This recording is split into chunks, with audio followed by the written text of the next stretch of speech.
ပြဿနာဟာတစ်ကိုထုတ်တဲ့အခြေအနေကြီးကိုအလောင်းတော်ကတ္တပတစ်တော်ကျိုးဝိုင်းထဲမှာတစ်တွေမရှိတော့ဘူးတဘာဝတင်ရန်ဇာတာတွေဘကဖားတွေခွင့်ပြုပြီးတော့ထုတ်နေမင်္ဂလာပါခေဦးရှင်ထဲမှာကြိုဆိုပါရခင်ဗျာကျွန်တော်တို့ရဲ့ရှင်ထဲအဆိုရင်မြန်မာနိုင်ငံအတွင်းကလက်ကျန်တော့ဖြစ်ပေါ်နေတဲ့နိုင်ငံရေးသတင်းကောင်းများကိုတင်ဆက်ပေးနေတဲ့ရှင်ထဲပဲဖြစ်ပါတယ်ခင်ဗျာဒါကြောင့်မလို့ကျွန်တော်တို့ရဲ့ရှင်ထဲကိုစောင့်မျှော်အားပေးကြဖို့တောင်းဆိုပါတယ်ခင်ဗျာအေးကြားတယ်ဆိုတဲ့အခြေအနေကြီးတစ်ရက်ကဘဝကြီးပေါ်ထွက်လာတယ်မှားတာတွေမှန်တာတွေကျွန်တော်ဝင်ပြော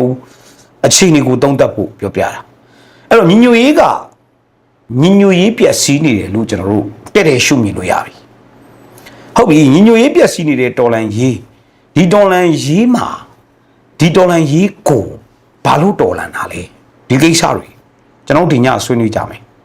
အဲ့တော့ကနဦးပေါ့နိုင်ငံလုံးဆိုင်ရာတော်လန်ရေးမဟာမိတ်တပ်ပေါင်းစုဆိုတဲ့ NRA ကဒီနေ့သဘောထားရပ်တည်ချက်တစ်ဆောင်ထုတ်ပြန်လိုက်ပါတယ်ဗမာမျိုးသားတော်လှန်ရေးတပ်မတော် BNRA နဲ့အမျိုးသားညီညွတ်ရေးအစိုးရ NUG လောက်ခံတပ်များကြားဖြစ်ပေါ်နေသောပြည်ပခါနေပတ်သက်၍နိုင်ငံလုံးဆိုင်ရာတော်လှန်ရေးမဟာမိတ်တပ်ပေါင်းစု NRA သဘောထားရပ်တည်ချက်12ရက်ဇန်နဝါရီ2026လက်ရှိတော်လှန်ရေးတွင်ဘုံရန်သူကိုတိုက်ရန်တော်လှန်ရေးအင်အားစုများအတွက်အဓိကအရေးကြီးလာပါသည်တော်လှန်ရေးအင်အားစုများညီညွတ်မှုစီလုံးမှုရှိပြီးမဟာမိတ်ပြု၍လက်တွဲလှုပ်ဆောင်နိုင်မှသာ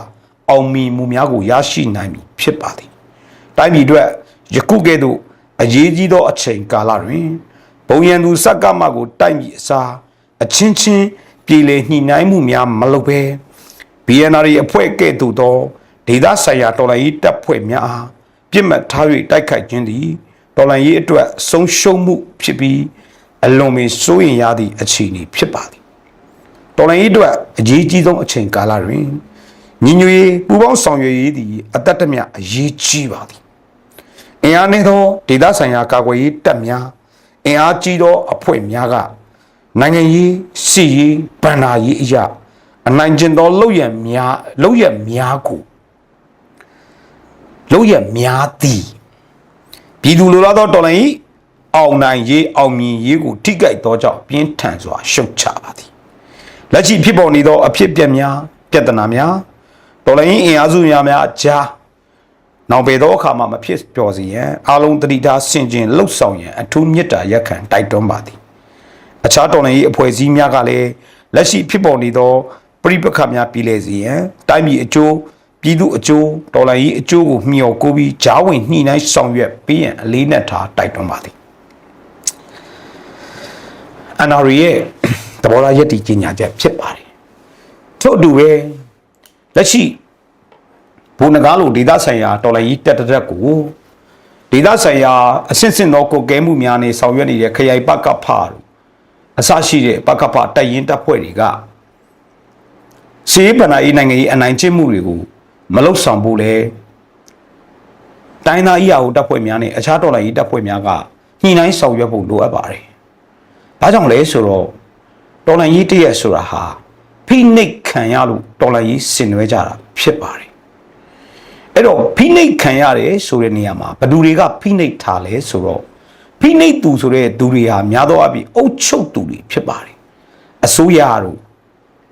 စစ်တပ်တို့နော်အစရှိတဲ့အုပ်ချုပ်သူလူဒန်းစား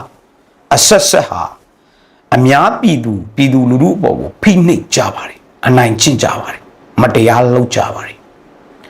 ဒါကြောင့်မို့ဖိနှိပ်ခံရပေါက်ကွဲမှုဖြစ်ပြီးတော်လှန်ရေးတွေဖြစ်ပေါ်လာခဲ့တာပါမြန်မာတော်လှန်ရေးကမ္ဘာတော်လှန်ရေးအရက်မှာဆိုရင်လေဖိနှိပ်မှုကြောင့်ပေါ်ပေါက်လာတဲ့တော်လှန်ရေးတွေကြီးပဲဆိုတာကိုတွေ့မြင်ကြရမှာပါမြန်မာပြည်ຫນွေဦးတော်လှန်ရေးကလည်း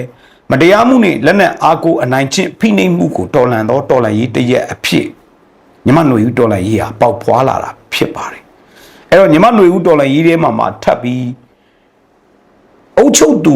ကဲ့သို့အုပ်ချုပ်သူအတွေးခေါ်မျိုးနဲ့အစိုးရအတွေးခေါ်မျိုးနဲ့တော်လှန်ရေးသမားအချင်းချင်းဖိနှိပ်မှုတွေလုပ်ရင်တော်လှန်ရေးထဲမှာဖိနှိပ်ခံရတဲ့တော်လှန်ရေးထဲမှာတော်လှန်ရေးလုပ်ရင်းဖိနှိပ်ခံရတဲ့မိအေးနှခါနာတဲ့သူတွေဟာနောက်ထပ်တော်လှန်ရေးတရက်ကိုဆင်နွှဲလာရင်ဒီတော်လှန်ရေးအတွက်အကောင်းသောလက္ခဏာမဟုတ်ပါဘူးအဲ့တော့မိမိတပ်ဖွဲ့ဟာမိမိအစုအဖွဲ့ဟာဖိနှိပ်သူလူဒန်းစားကိုကိုစားပြုသလားဖိနှိပ်သူအုပ်ချုပ်သူကဲ့သို့ပြုမှုနေသလားဘ ဖိနှိပ်ခံဒီအကျိုးအတွက်ဖိနှိပ်ခံဒီဘက်ကရက်တီတော်လန်သောအဖွဲ့စီလားဆိုတာမျိုးကိုမြည်သည့်တပ်ဖွဲ့ညီသည့်တော်လန်သူတဦးတယောက်မဆို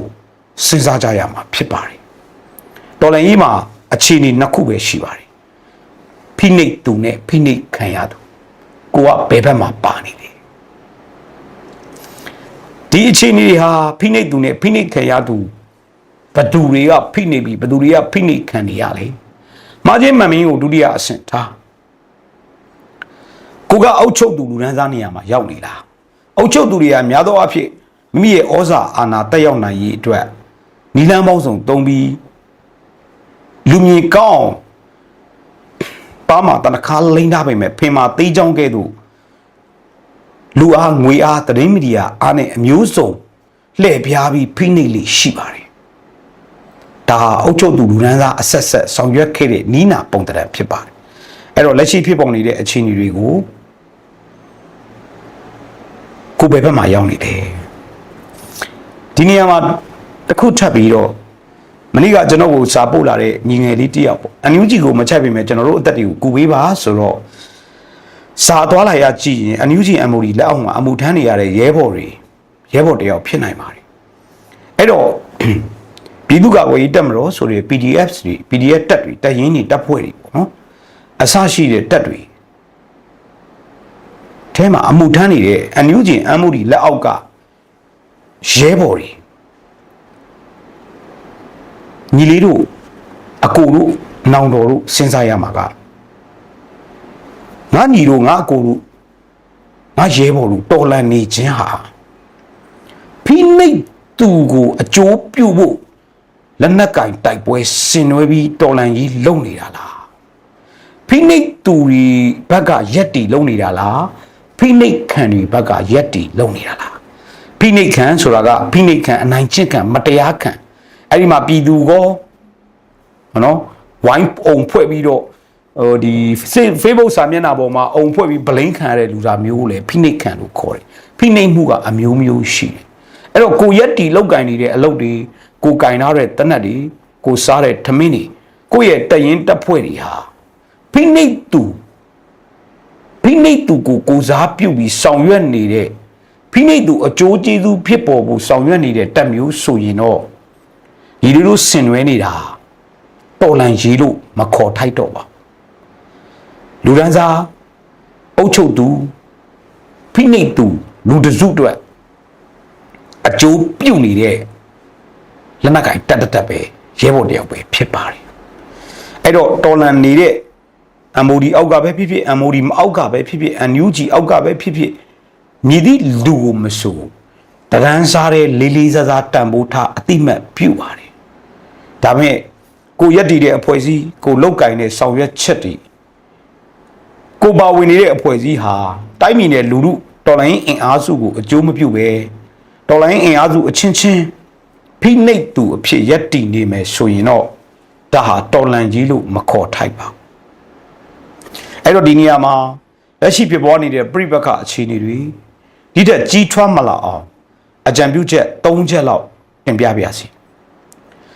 အဓိကတစ်ချက်ကတော့လက်ရှိဖြစ်ပေါ်နေတော့ပြိပက္ခများဖြစ်ပွားအောင်ညှိနှိုင်းဆောင်ရွက်ဖို့ဒေသဆိုင်ရာပြည်သူလူထုပါဝင်တဲ့မြည်သည့်လက်နက်ကင်တပ် NUG MOD ပကဖဖဲတာဘုံတကားရဲ့တပ်တွေဖဲတာဒေသခံလူထုတွေကတပ်တိပညာရှင်တွေဥဆောင်တဲ့ကော်မရှင်ဖွဲ့ပြီးနှစ်ဖက်ညှိနှိုင်းရေးဆောင်ရွက်ပြီးပြဿနာများကိုပြည်လည်အောင်ဖြေရှင်းတင်ပါတယ်ဖြေရှင်းတဲ့နေရာမှာလဲထိုက်တဲ့တော်ဥပဒေကျူးလွန်သူများကိုထိထိရောက်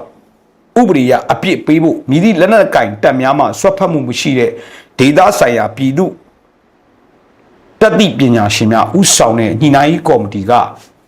ဆောင်ရွက်တင်ပါတယ်နံပါတ်1ဒီလိုပြဿနာမျိုးဖြစ်ပွားနေခြင်းဟာတော်လှန်ရေးအတွက်တစုံလုံးအင်မတန်အယုတ်ဆိုးအကြီးတန်းလာတဲ့အတွက်တော်လှန်ရေးတွင်ပါဝင်ဆင်နွှဲနေသော KIA ဗိုလ်ချုပ်ခွန်မိုးလိုပုဂ္ဂိုလ်မျိုးအာရခတ်တပ်တော် A ဗိုလ်ချုပ်ထွန်းမနိုင်လိုပုဂ္ဂိုလ်မျိုးချင်းအစရှိအတိုင်းသားအီအောင်ခေါင်းဆောင်တွေကဂျားဝင်ညှိနှိုင်းဆောင်ရွက်ပြီးညှိနှိုင်းပေးစီချင်ပါတယ်။ဘာကြောင့်လဲဆိုတော့ညီမຫນွေဦးတော်လှန်ရေးကြာဆုံးရင်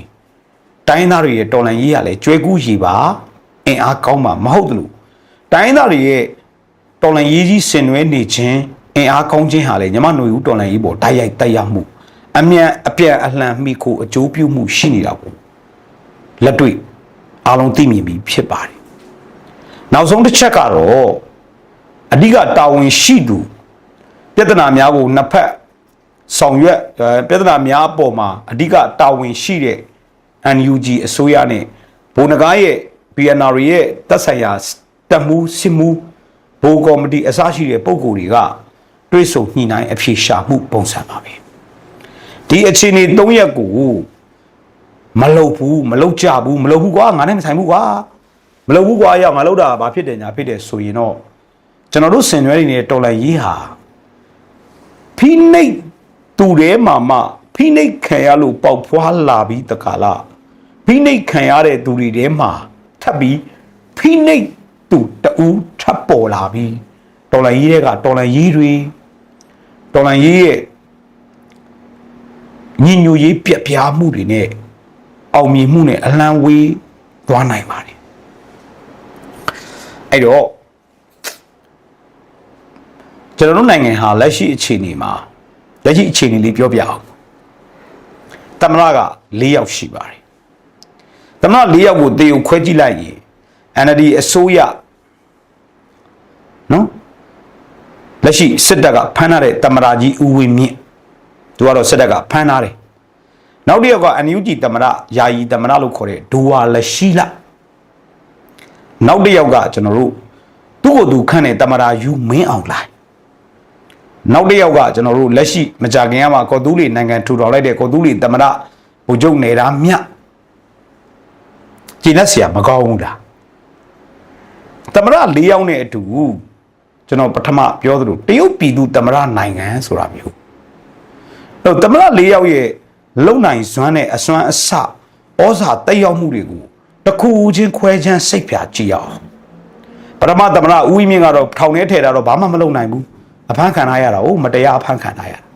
ဒုတိယသမ္မတဒူဝါလက်ရှိလာကလည်းပြောတော့ပြောရှာပါရဲ့ဒါပေမဲ့ NUG သူ့အောက်ကအစိုးရအဖွဲ့ဝင်တွေကတိုက်တွန်းပါတယ်ဆိုတာတော့တော့မလိုက်လာခြင်းဘူးညွန်ကြားချက်ထုတ်ဖို့နေတတာသမ္မတကြီးအမိတ်ဆိုတာမျိုးတစ်ခါမှထွက်လာတာမျိုးမတွေ့ရအဲ့တော့တတိယသမ္မတဖြစ်တဲ့သမ္မတယူယူတဲ့မင်းအောင်လှိုင်ကတော့ပြောမနေတဲ့ချီလူနဲ့ကလောက်တန်ဖိုးမရှိဘူးသူကသမ္မတသူ့ရဲ့အတ္တသူ့ရဲ့အာဏာအတ္တကြောင့်တိုင်းပြည်ပြက်ကြတယ်တိုင်းပြက်ဖြီးပြက်သမ္မတပေါ့တိုင်းပြက်ဖြီးပြက်သမ္မတဖြစ်ရှင်သူပေါ့ကော်တူးလီရဲ့တကူသမ္မတထွက်လာတယ်ဗိုလ်ချုပ်နေတာမြတ်သူကလည်းကရင်သမ္မတ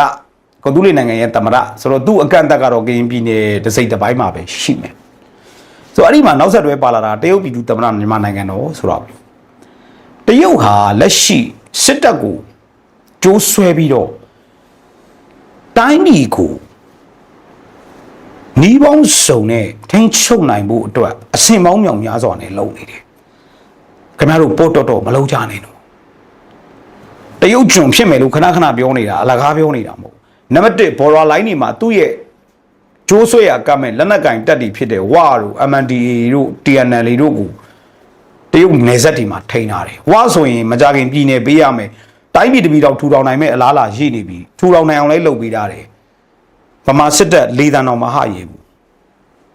ငါရှင်းလားအဲ့ဒီဝါပြည်မှာတရုတ်ပတ်စံသုံးတာတရုတ်စကားပြောတာတရုတ်မှတ်ပုံနဲ့ကင်တာဝါပြည်နေတဲ့ကိုဗမာမှတ်ပုံနဲ့ကင်ဝင်လို့မရဘူးရှင်းလားဘာလဲအချုပ်ချာအာဏာစောက်ယူစစ်တပ်မင်းအောင်နိုင်စစ်တပ်ကိုပြောတာပါနော်ဘာအချုပ်ချာအာဏာမှမရှိဘူးဒါကတစ်ခုနောက်တစ်ခုကကျွန်တော်တို့တဘာဝတန်းခွေပိုက်လိုင်းလိုဟာမျိုးနဲ့သမုတ်တရားနှစ်စင်းမဟာဖြူဟာအောက်မှာကြောက်ဖြူရည်နဲ့စီမံကိန်းတဘာဝတန်းခွေပိုက်လိုင်းကိုအလဲကနေပိုင်လာတယ်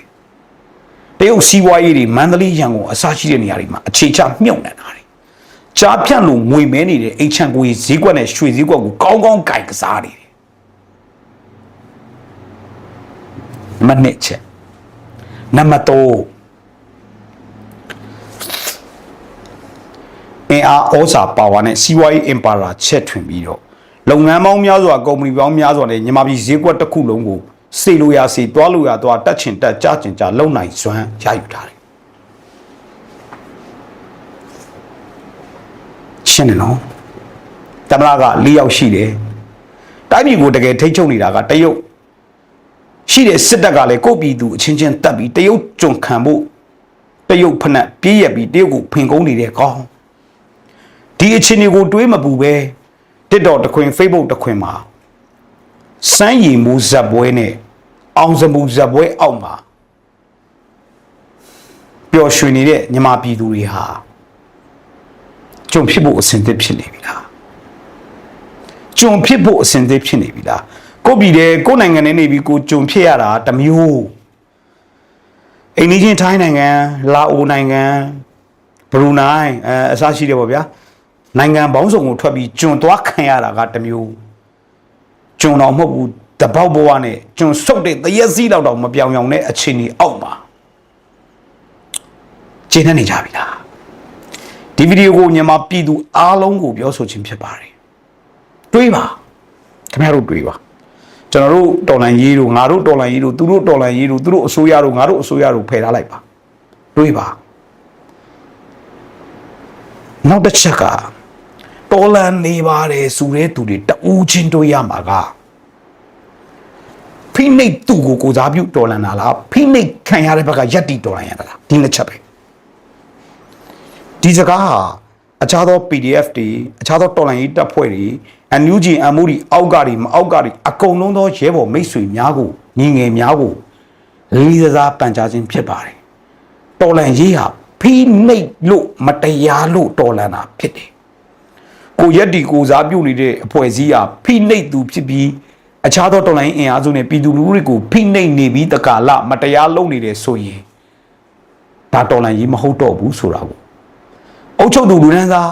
တော့မို့တစုတစ်ဖွဲ့ကိုကိုစားပြုတဲ့လက်နက်ကင်ထားခြင်းပဲဖြစ်ပါလိမ့်မယ်ဆိုတာကိုလည်းလေးလေးစားစားအသိပေးပါစီအခုဆိုတူတလူငါတမင်းနေဗျာအကယ်၍သာမင်းအွန်လိုင်းကိုတော်လိုင်းကြီးနဲ့အနိုင်ယူလိုက်ပြီးထားပါတော့ဇော်ထက်လူစွမ်းသူမောင်လူနောက်ဘူတံမရီလူဘကဖခေါင်းဆောင်တွေကအုပ်ချုပ်ကြမယ်ဆိုရင်ဘယ်နဲ့လုံးကြမလို့အခုအလောင်းတော်ကတ္တပမှာတစ်ကိုလက်မောင်းလို့ရှိတဲ့ရင်းမြစ်တစ်ကြီးကိုခိုးထုတ်နေကကြားတဲ့ကောင်တွေကတိုက်ပြီးအုပ်ချုပ်ကြမယ်ဆိုဘယ်နဲ့လုံးကြမလို့စကိုင်းကတစ်ဖွဲ့မကွေးက9ဖွဲ့စကိုင်းမှာ15ဖွဲ့အဖွဲ့တရားလက်နက်ကင်တပ်ဖွဲ့တွေအသီးသီးနဲ့ဂရာဖီတေဆုံးသွားပြီးနောက်လက်ပြားလို့အခြေအနေမျိုးကြီးဖြစ်လာမှာကိုအမျှော်မြင်ရှိတွေးတော်ပြီးတိုင်းသားအီယာကိုခေါင်းဆောင်နေနဲ့ညီမတော်လိုင်းကြီးပေါ်မှာစေတနာရိုးသားပြီးစေတနာရှိတဲ့လူတွေကကြိုတင်ပြင်ဆင်ပေးကြပါလို့လေးလေးစားစားအသိပေးပါစီဒီနေရာမှာကျွန်တော်လူမြတ်ကျော်အနေနဲ့မိသည့်ပုံကိုမိသည့်အဖွဲ့အစည်းကိုမှချစ်ချင်းမုန်းခြင်းမရှိပါဘူးကျွန်တော်4ရမလားကျွန်တော်4ရမလားလူကြိုင်မြောင်းကိုကျွန်တော်4တတ်တယ်နော်ဟိုနေရာလေးတိုက်လို့နိုင်တဲ့သတင်းလေးကောက်ပြောလိုက်ဒီနေရာလေးတိုက်လို့နိုင်တဲ့သတင်းလေးကောက်ပြောလိုက်ဟိုတိုက်ပွဲမှာနိုင်တဲ့လူတွေအင်တာဗျူးလိုက်အလှူလေးခံပေးလိုက်ရတဲ့ပတ်စံလေးတွေက50သိန်းလေးလူပြလိုက်ကျွန်တော်4တတ်တယ်နော်ဒီလိုအများရောင်တိုင်းလိုက်ရောင်တဲ့အလုပ်တွေကျွန်တော်မလုံနိုင်ဘူးကျွန်တော်တော်လိုင်းရေးအတွက်ကျွန်တော်မှန်မှန်ကန်ကန်ရက်တည်မယ်တော်လိုင်းရေးသတင်းမြင်ကွင်းစုံဖြစ်ပျက်နေတဲ့အခြေအနေတွေကိုပြည်သူလူထုကိုတင်ပြမယ်တင်ပြတဲ့နေရာမှာပဲတင်ပြတဲ့နေရာမှာကျွန်တော်ရဲ့မူဝါဒကဖိနှိပ်ခံဒီဘက်ကရက်တည်တင်ပြမယ်ဒီအခြေအနေနဲ့ရက်တည်နေတာပါကျွန်တော်4ရမလားလူကြိုင်များအောင်လုပ်တတ်ပါတယ်လူကြိုင်များတာတွေလက်ခုပ်တန်နေကျွန်တော်စိတ်ဝင်စားတာဒီတော်လန်ကြီးဟာတော်လန်ကြီးလို့ဖြစ်ကြမယ်ကျွန်တော်ယုံကြည်တဲ့တော်လန်ကြီးဟာဖိနှိပ်ခံဒီဘက်ကရက်တည်ပြီးတော့တိုက်ပွဲဝင်ရတဲ့တော်လန်ကြီးပဲဖြစ်ပါတယ်အုပ်ချုပ်သူဖိနှိပ်သူတွေဘက်ကလေယူရရိမ့်ပြီးပရက်နှစ်ရက်လောက်တဲ့ကောက်မျိုးတွေဟာတော်လန်ကြီးလှုပ်တယ်လို့လုံးဝမခေါ်တတ်ပါပေတံအဲ့ဒါတော်လန်ကြီးရဲ့ပေတံပဲအဲ့တော့လက်ရှိအခြေအနေမှာတော့နေရာဒေသအသီးသီးမှာတိုက်ပွဲတွေဆင်နေတယ်ဒါပေမဲ့ဒီတိုက်ပွဲဆင်မှုဟာမင်းအောင်လှိုင်ကိုအဆုံးသတ်နိုင်တဲ့တိုက်ပွဲမျိုးတော့မဟုတ်သေးဘူးဒီရွေးကောက်ပွဲပြီးသွားလို့မင်းအောင်လှိုင်ဟာလာမယ့် April လောက်မှာအစိုးရဖွဲ့လွတ်တော်ခေါ်ရင်ဖြစ်လာမယ့်အခင်းချင်းကြီးကိုရင်ဆိုင်အန်တုနိုင်ဖို့တ တော်လှန်ရေးနိုင်ငံရေးတပ်ဖွဲ့အသီးသီးပြင်ဆင်ထားကြပါဘုံမခက်ခဲကျန်းတဲ့ခီးလိုင်းညိုကြော်ဖြတ်မှအောင်ပွဲကိုရဖို့လမ်းစာတွေးနေပြီမကြခင်ကာလတွေမှာနိုင်ငံရေးတိုက်ပွဲစစ်ရေးတိုက်ပွဲဗတ်ပေါင်းစုံမျက်နှာစာတိုက်ပွဲတွေရေရှည်စစ်ပုံစံဖြစ်လာနိုင်မဲ့အခြေအနေအောက်မှာပြည်သူလူထုကဘလို့ရှင်တန်ရမှာလဲဆိုတဲ့မေးခွန်းတွေထွက်လာလို့နေပါတယ်ဒီဒေါ်လာကြီးဟာရေရှည်စစ်ပွဲတစ်ခုဖြစ်လာပါပြီအဲ့တော့ဒေါ်လာကြီးတပ်ဖွဲ့တွေကိုပြည်သူလူထုရောကမိမိရဲ့ယက်တီရှင်တန်ရေးပုံစံအမျိုးမျိုးကိုပြင်ဆင်ထားကြပါညော်လင်းချက်တွေမှာဘေးဘာပြုတ်နေတာလဲအန်ယူချီတာအနာရီလာဗမာကူစားပြုတက်တော်ကဘသူလဲဘယ်တက်လဲဘယ်အဖွဲ့လဲဒါလဲတိတိကျကျမရှိနေပါအဲ့တော့ရှေ့ဆက်ရမယ်လမ်းဟာတော့ပန်းခင်လမ်းမဟုတ်ဘူးရဲဘော်တို့ကြီးဒါပေမဲ့မိမိတော်လှန်ရေးပေါ်မှာအသက်သွေးနဲ့နှလုံးသွေးနဲ့ယုံကြည်မှုအတိနဲ့သာအောင်ဝေးရဖို့အာယုံအပြည့်စိုက်ပြီးချီတက်ကြရအောင်